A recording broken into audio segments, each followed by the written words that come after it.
കോഴിക്കോട്ടെ അമീബിക് മസ്തിഷ്ക ജ്വരം സ്ഥിരീകരിച്ച 12 വയസ്സുകാരൻ്റെ ആരോഗ്യനില ഗുരുതരമായി തന്നെ തുടരുന്നുവെന്ന് ഞങ്ങളുടെ ബ്യൂറോ പറയുന്നു. 5 ദിവസമായി കോഴിക്കോട് ബേബി മെമ്മോറിയൽ ആശുപത്രിയിലെ വെന്റിലേറ്ററിൽ തുടരുകയാണ് ഈ കുട്ടി. രാഹുൽ സുരേഷ് വിവരങ്ങൾ നൽകും കോഴിക്കോട് നിന്ന്. രാഹുൽ, വിശദാംശങ്ങൾ.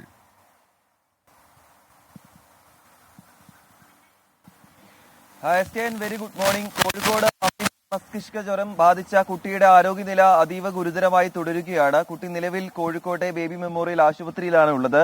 5 ദിവസമായി വെന്റിലേറ്ററിന്റെ സഹായത്തോടെയാണ് കുട്ടിയുടെ ജീവൻ നിലനിർത്തുന്നത്. ഈ രോഗത്തിന് കൃത്യമായ മരുന്നില്ല എന്നതാണ് ഏറ്റവും വലിയ പ്രതിസന്ധി. ആരോഗ്യ വിദഗ്ധരുമായി നമ്മൾ സംസാരിക്കുമ്പോൾ പറയുന്നത് ഒരു കൂട്ടം മരുന്നുകളുടെ മിശ്രിതമാണ് സാധാരണ ഇത്തരം രോഗം ബാധിക്കുമ്പോൾ നൽകുന്നത്. അതേ അവസ്ഥ തന്നെയാണ് ഇവിടെയും ഉള്ളതെന്നാണ് പറയുന്നത്. ഈ കഴിഞ്ഞ 16-നായിരുന്നു കുട്ടി ഫറൂഖ് കോളേജിന് സമീപമുള്ള അച്ചൻകുളത്തിൽ കുളിക്കാൻ പോകുന്നത്. ഇവിടെ നിന്നുമാണ് രോഗം ബാധിച്ചത് എന്ന നിഗമനത്തിലാണ് ഇപ്പോൾ ഉള്ളത്.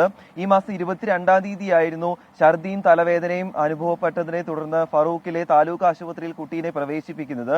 തുടർന്ന് കോഴിക്കോട് മെഡിക്കൽ കോളേജിലേക്ക് മാറ്റി. പിന്നാലെ ഈ മാസം 24-ലാണ് ബേബി മെമ്മോറിയൽ ആശുപത്രിയിലേക്ക് പ്രവേശിപ്പിക്കുന്നത്. ഇതിലെടുത്തു പറയേണ്ട ഏറ്റവും പ്രധാനപ്പെട്ട കാര്യം, കഴിഞ്ഞ 2 മാസത്തിനുള്ളിൽ സംസ്ഥാനത്ത് രോഗം സ്ഥിരീകരിക്കുന്ന 3-ാമത്തെ കുട്ടിയാണ് ഈ ഫറൂഖ് സ്വദേശിയായ 12 വയസ്സുകാരൻ. നേരത്തെ കണ്ണൂരിൽ 13 വയസ്സുള്ള പെൺകുട്ടിക്ക് രോഗം സ്ഥിരീകരിച്ചിരുന്നു. ആ കുട്ടി മരിച്ചിരുന്നു. അതിന് പിന്നാലെ മലപ്പുറം 5 വയസ്സുകാരനും രോഗം സ്ഥിരീകരിച്ചു. ആ കുട്ടിയും മരിക്കുന്ന സാഹചര്യമാണ് ഉണ്ടായത്. എന്താണെങ്കിലും നിലവിലെ സാഹചര്യത്തെ ആരോഗ്യവകുപ്പ് ഗൗരവത്തോടെ തന്നെയാണ് കാണുന്നത്. അതോടൊപ്പം തന്നെ കുട്ടിക്ക് ആവശ്യമായ ചികിത്സ ഉറപ്പാക്കുമെന്ന് ആരോഗ്യവകുപ്പും നിലവിൽ അറിയിച്ചിട്ടുണ്ട്. Okay, thank you Rahul Suresh. Thomas കുട്ടി ചോദിക്കുന്നു, ബഹിരാകാശത്ത് കുടുങ്ങിപ്പോയയുടെ കാര്യം എന്തായി? സുനിത വില്യംസ് ഒക്കെ അവിടെ തുടരുകയാണ്. ജൂലൈ വരെ, അവസാനം വരെ ചിലപ്പോൾ അവിടെ തുടരേണ്ടി വരും എന്നാണ് അമേരിക്കയിൽ നിന്ന് വരുന്ന റിപ്പോർട്ടുകൾ.